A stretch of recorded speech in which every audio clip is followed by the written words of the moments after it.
Welcome back. I hope you've had a great week and I hope you have enjoyed the readings this week. Today we're going to go ahead and read chapter 6. When we left off in chapter 5, Peanut had ran away from Jack and Annie. They could not find Peanut, and so much like one of the other books that we've already read, they had to chase Peanut, try to find Peanut by following the tracks that Peanut was leaving. So they saw the tracks in the snow, and that is where we left off. Chapter 6 is called Song on the Wind. Peanut's tracks, said Annie. We have to find her before she freezes. She wrapped a reindeer coat around her head and headed across the snow. Jack pulled on his backpack and followed. The mouse's tracks led them between fallen rocks and back onto the open plain.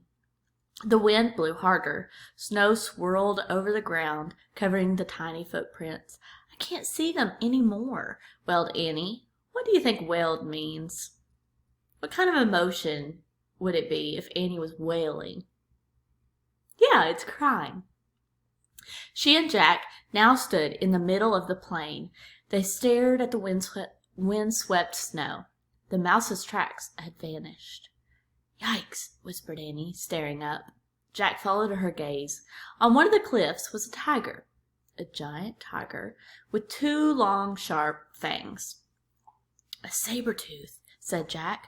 I hope she doesn't see us, whispered Annie.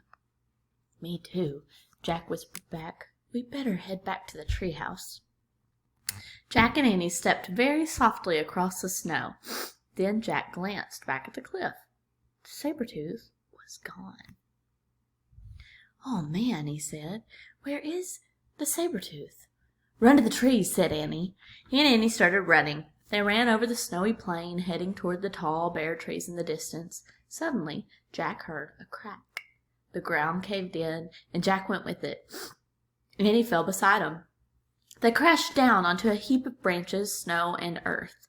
They struggled to stand. Jack pushed his glasses into place. You all right, Annie? He asked.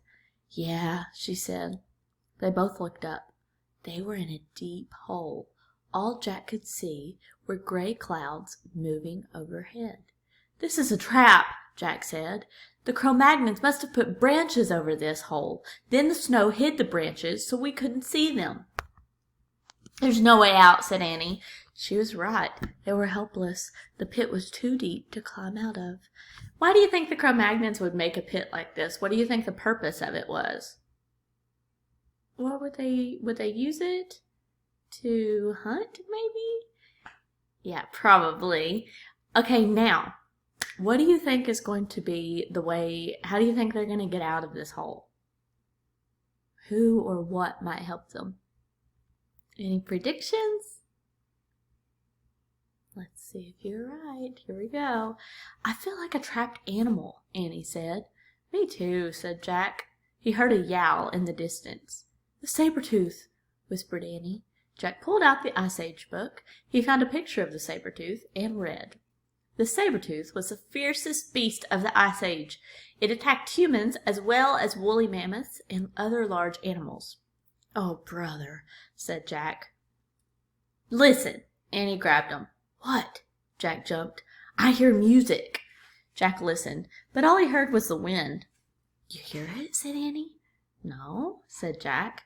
Listen carefully. He closed his eyes. He listened very carefully. He heard the wind.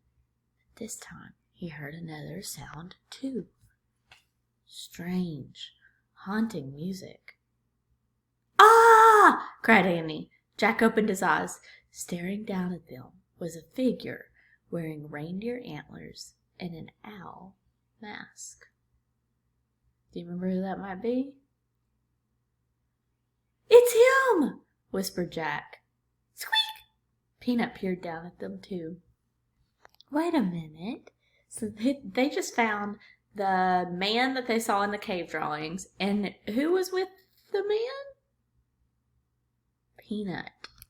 Wonder if this person or thing has anything to do with their mission. That is what they saw staring down at them.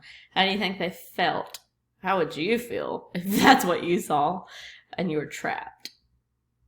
All right. The next chapter is the gift. And I wonder if maybe somehow that person or thing has something to give them. Why would that help them? I don't know. You have to come back in here, and I hope you have a wonderful weekend, and I will see you Monday.